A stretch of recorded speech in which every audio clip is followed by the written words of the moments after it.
O que Jesus vê quando olha o teu coração? É o tema da mensagem que quero partilhar com os irmãos nesta manhã. Farei a leitura bíblica do livro de Apocalipse, capítulo 1, do versículo 9 ao versículo 20.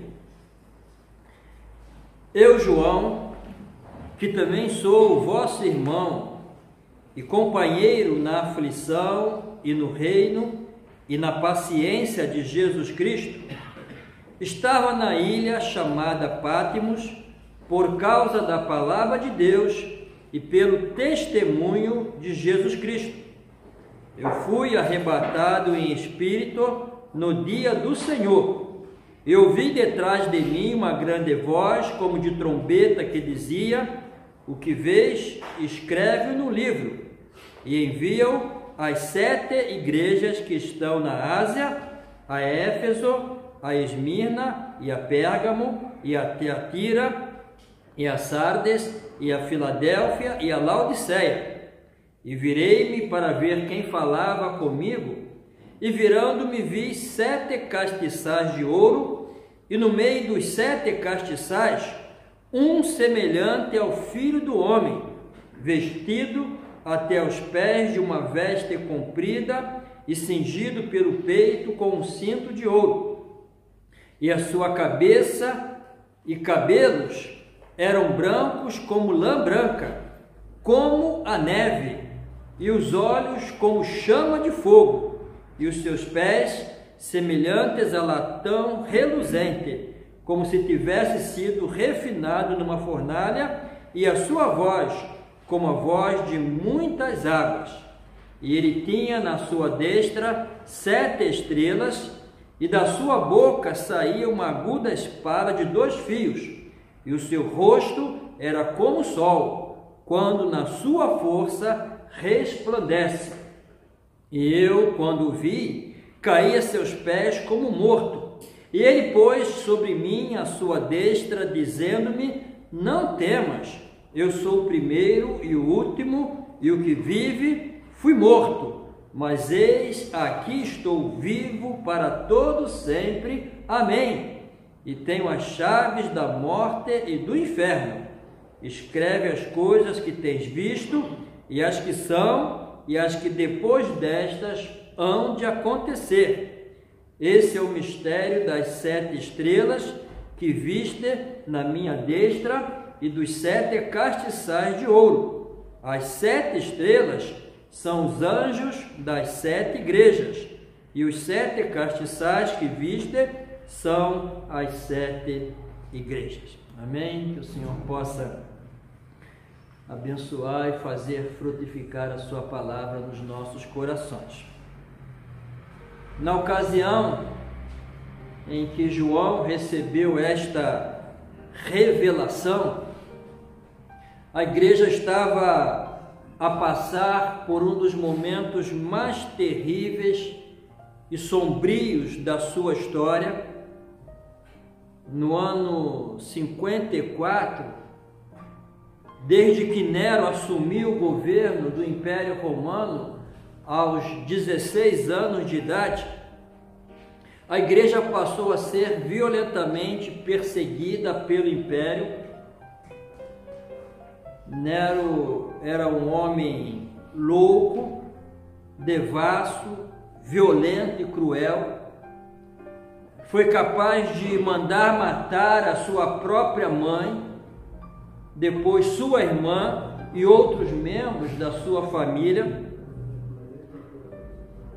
10 anos depois de assumir o império, mais precisamente no dia 17 de junho de 64 da era cristã, Nero colocou fogo na capital romana, subiu na torre de Mecenas, vestido com trajes de ator, e quando tocava sua harpa, assistiu lá do alto da torre o fogo a devorar a capital do império. Foram 7 noites e 6 dias de incêndio, de 17 de julho a 23 de julho, dos 14 bairros que havia na capital romana, 10 foram totalmente destruídos pelas chamas, os 4 restantes eram habitados por judeus e cristãos e deram a Nero um álibi perfeito para ele colocar a culpa do incêndio nos cristãos. Isso fez com que o ódio da população romana em relação aos cristãos crescesse, fez também com que a perseguição aumentasse e se tornasse ainda mais cruel.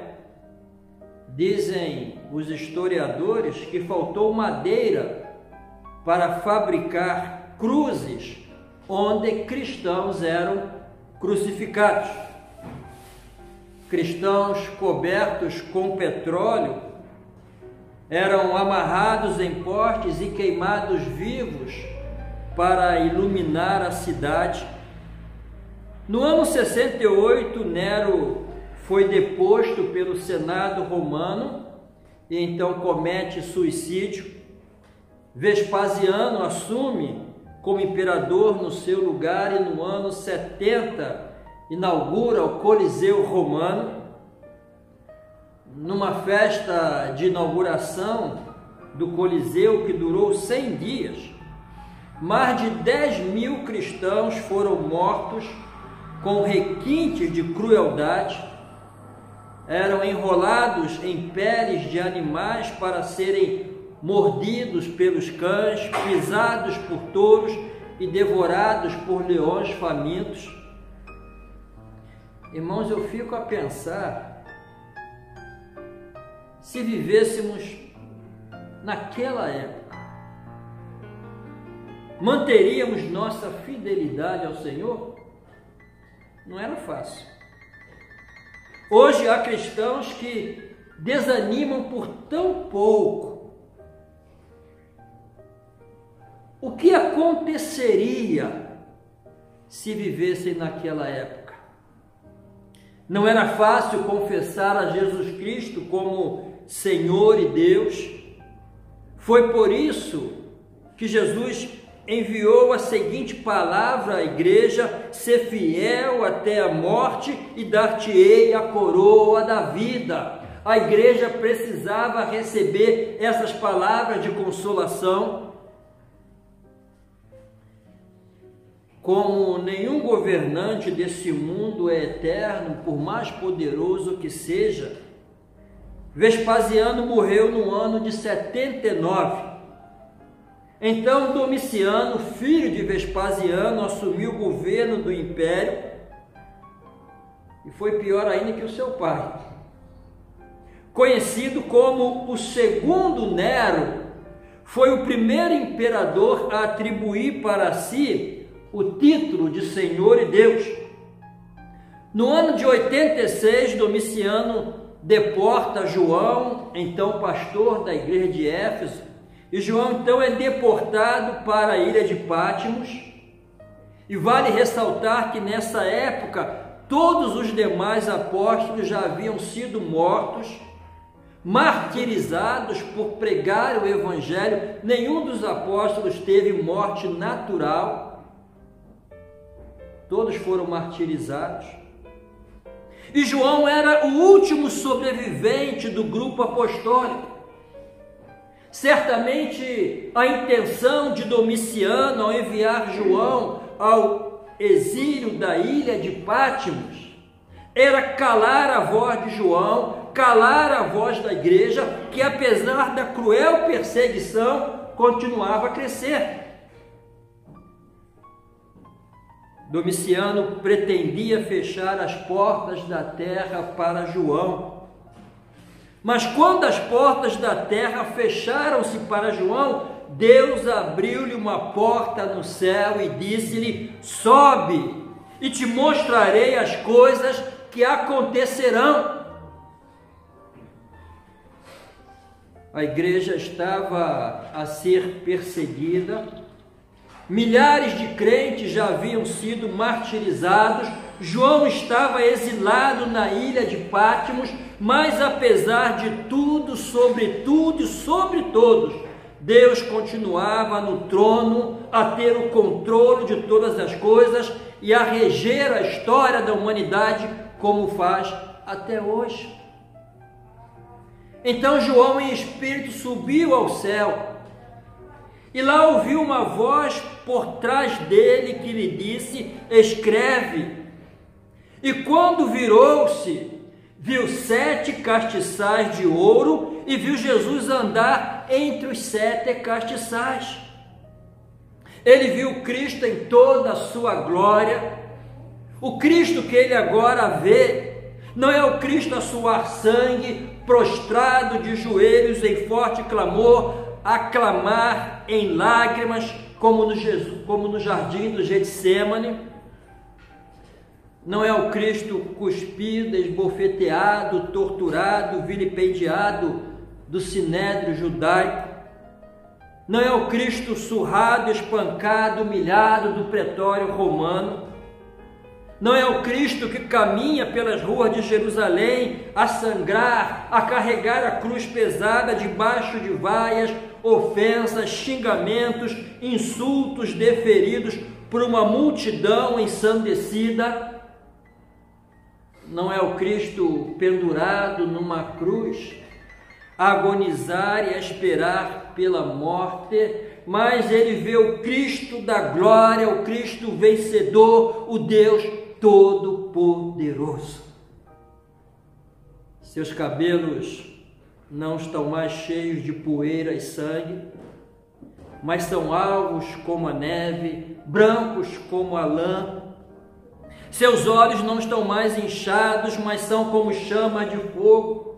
Seus pés não estão mais esmagados, cravados no madeiro, mas são como bronze polido. Suas mãos não estão mais cravadas na cruz, mas sustentam a igreja. Sua voz não está mais embargada pela sede, mas é uma voz estrondosa, como que de muitas águas. O seu rosto não está mais desfigurado, mas brilha como o sol no seu fulgor. Então, diante da visão do Cristo glorificado, João caiu aos seus pés como morto, mas Jesus colocou sua mão direita sobre ele e disse: não tenhas medo, eu sou o primeiro e o último, sou aquele que vive. Estive morto, mas agora estou vivo para todo sempre e tenho as chaves da morte e do inferno. Os irmãos sabem o que isso significa? Deus tem sempre a primeira e a última palavra. Nada acontece nesse mundo sem o conhecimento e o consentimento de Deus. Ele tem o controle da história e tem as nossas vidas em suas mãos, por isso estamos seguros. Então, já glorificado no céu, Jesus diz a João as seguintes palavras consoladoras, necessárias para aquele momento em que a igreja passava por dias terríveis: não temas, sou aquele que vive, estive morto, mas agora estou vivo para todo o sempre.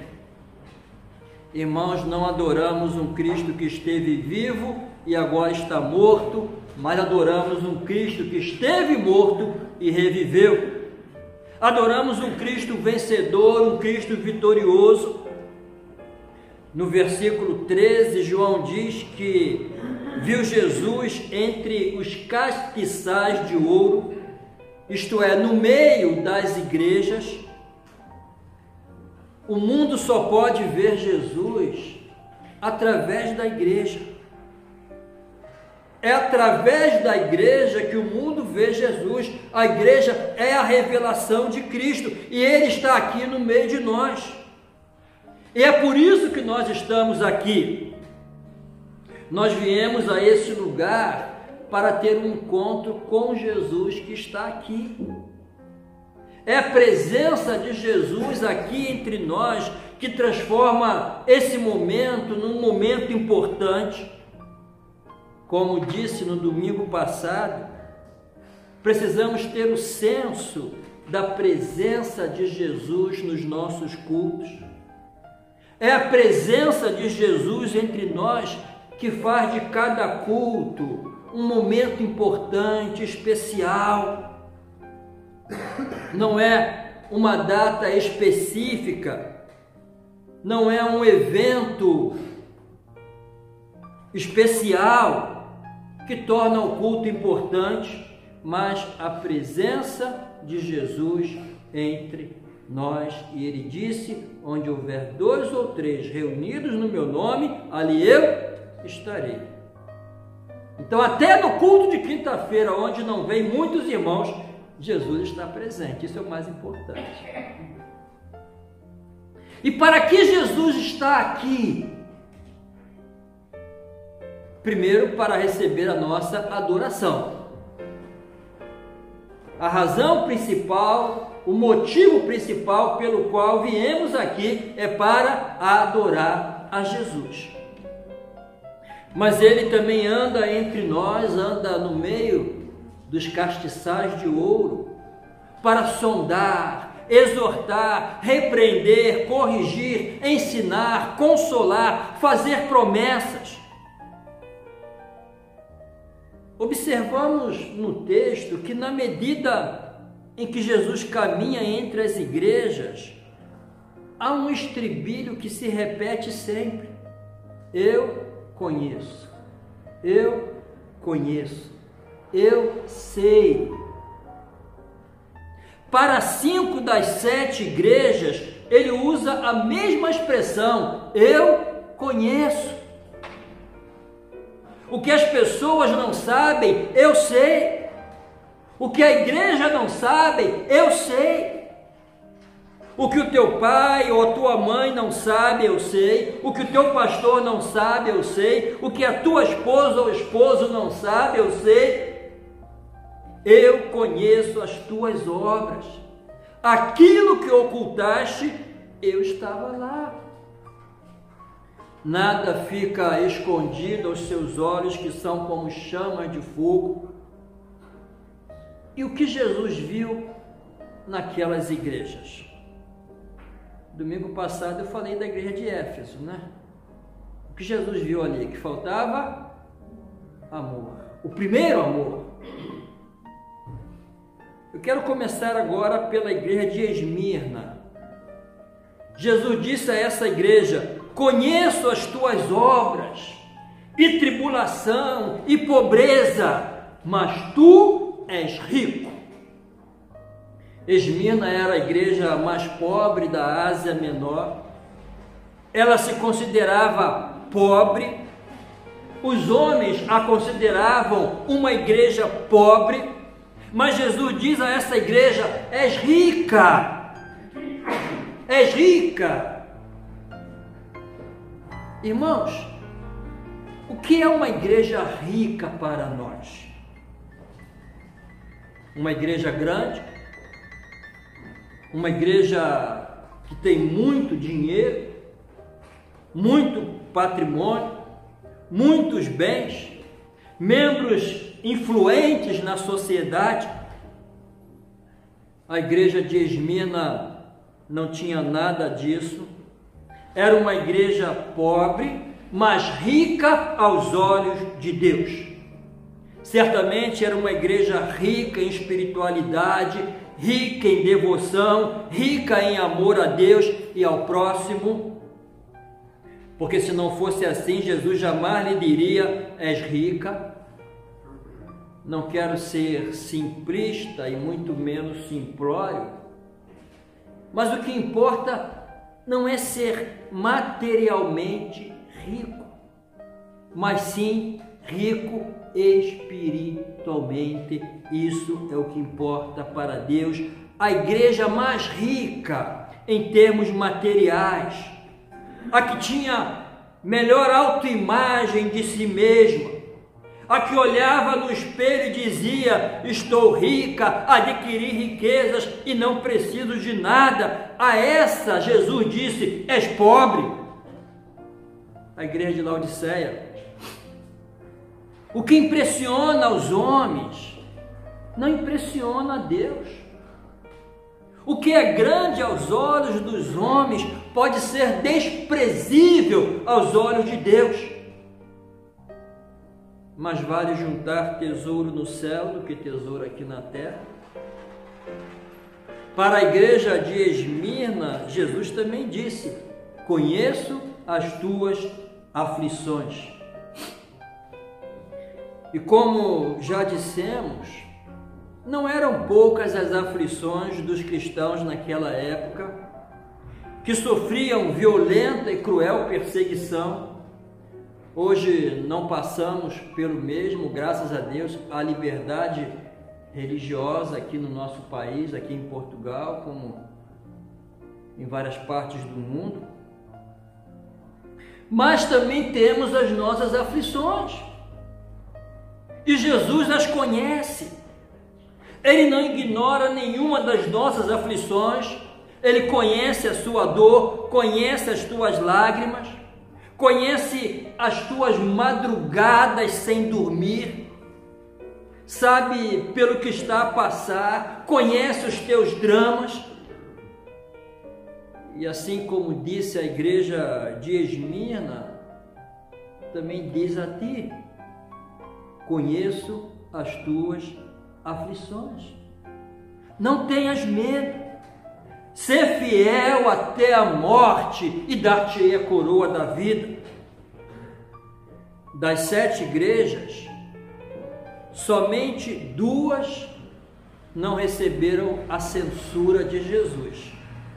Esmirna, a mais pobre, e Filadélfia, a mais fraca, a que tinha pouca força, ou pelo menos a que pensava que tinha pouca força. Para a igreja de Filadélfia, Jesus disse: eu conheço as tuas obras, eis que diante de ti pus uma porta aberta e ninguém pode fechar. Tendo pouca força, guardaste a minha palavra e não negaste o meu nome. O que importa não é ser rico ou forte aos olhos dos homens, mas o que importa é ser fiel ao Senhor. 2 não tem censura alguma. 4 tem elogios e censuras.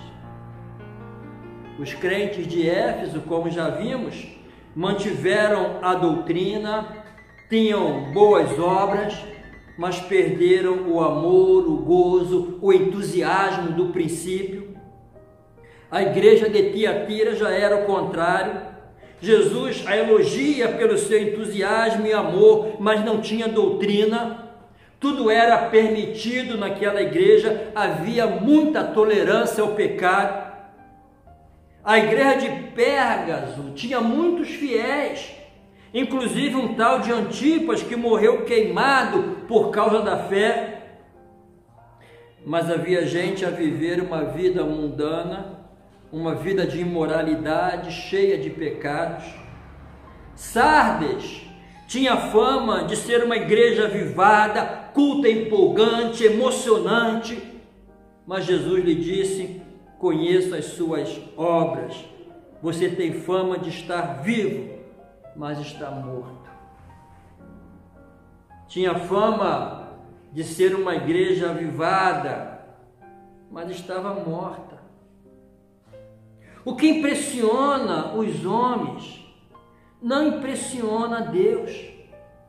Deus não se deixa impressionar pelas aparências, por uma espiritualidade cênica, teatral. Para uma igreja que diz que estava viva, ele diz que estava morta. A que diz que é rica, ele diz que é pobre. O mais importante, irmãos, não é o que as pessoas dizem ao nosso respeito, não é o que as pessoas dizem ao teu respeito. não é o que tu mesmo dizes ao teu respeito, mas o que Jesus diz ao teu respeito. Os seus olhos são como chamas de fogo, e Ele conhece as tuas obras, Ele conhece as obras de cada igreja. Essas 7 igrejas representam todas as igrejas de todas as épocas e lugares. Hoje nós temos em todo o mundo essas 7 igrejas representadas. Em todas as igrejas vamos encontrar motivos para essas censuras e motivos para esses elogios. Por isso que quando alguém me pergunta qual a avaliação que fazem da tua igreja, qual a avaliação que os irmãos fazem da nossa igreja? Não importa qual seja a igreja, eu já passei por 1, 2, 3, 4, 5 igrejas. 5 igrejas. Lá no Peru, 3, no Brasil, 2, 5 aqui, agora 6. Mas eu sempre respondo muito bem, mais ou menos, muito mal. Como assim?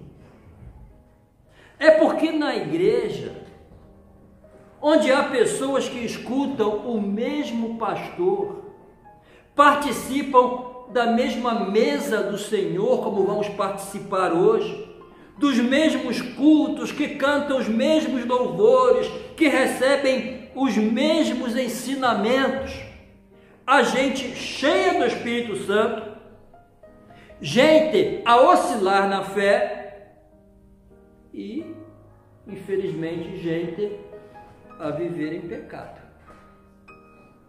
Normalmente é assim, já que a igreja é um conjunto de pessoas, de seres humanos. Então não há igreja perfeita. Porém, cabe aqui uma reflexão. Em que grupo estaríamos nós? No grupo do tudo bem, do mais ou menos, ou no grupo do muito mal? Eu não sei, mas Jesus conhece.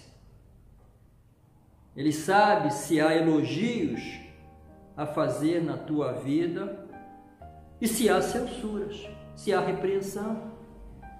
Seus olhos são como chamas de fogo que tudo vê. Ele escrutina até o mais íntimo do seu ser, do teu coração. Então Ele conhece. Por isso a Bíblia diz: cada um examine-se a si mesmo. É importante que faças esse exame interior,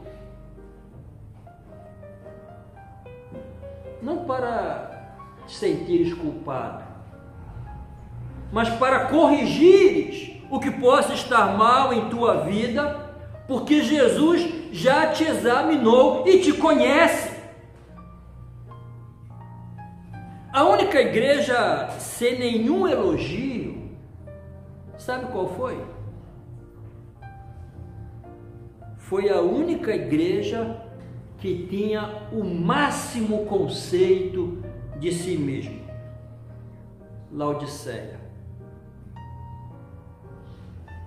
Dizia: estou rico, não preciso de nada. E qual foi a mensagem de Jesus para essa igreja?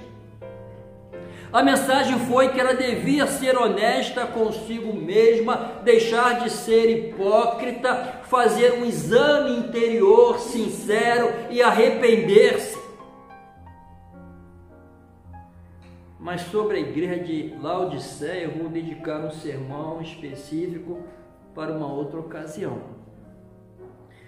Hoje quero que os irmãos fiquem com esta mensagem: o Senhor está no meio de nós, a sondar os nossos corações. Ele conhece todas as coisas, conhece as nossas aflições e lutas, como também conhece aquelas coisas que merecem censuras na nossa vida. Diante das nossas aflições, ele diz: não temas, pois estou contigo, ser fiel até a morte e dar-te-ei a coroa da vida. Diante de um possível esfriamento espiritual, ele diz: volta ao primeiro amor. Diante daquelas coisas que merecem censura, Jesus diz: arrepende-te. Irmãos, que o Senhor nos abençoe e que, ao olhar para o nosso coração, possa dizer o mesmo que disse a igreja de Tiatira, por exemplo: conheço as tuas obras e o teu amor e o teu serviço e a tua fé e a tua paciência, e que as tuas últimas obras são mais do que as primeiras. Diferente da igreja de Éfeso, né? Que tinha abandonado o primeiro amor. Essa não. As tuas obras são mais do que as primeiras. Que assim seja conosco também. Amém? Amém.